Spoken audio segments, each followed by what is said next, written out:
முதல்ல வந்து எனக்கு வந்து ரொம்ப ஆதரவு கொடுத்தது பேப்பர் ஐடி.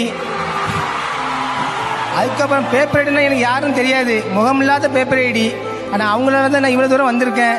ரெண்டாவது வந்து என் மனைவி. ஏன்னா நான் வந்து விளையாட்டுத்தனமாக டிக்டாக் பண்ணுவேன், வாங்குவேன், லூஸு மாதிரி பண்ணுவேன். அவள் அங்கே சமைச்சிட்டு இருப்பான், நான் அங்கே ஆடுவேன். அவள் என்ன கேலி பண்ணுவா. இவ்வளோ நாள் நான் கேலி கோமாளி மாதிரி பண்ணி வாங்கி அவள் பொறுத்து இன்னைக்கு வேறு நல்ல கொண்டு என் மனைவி தான்.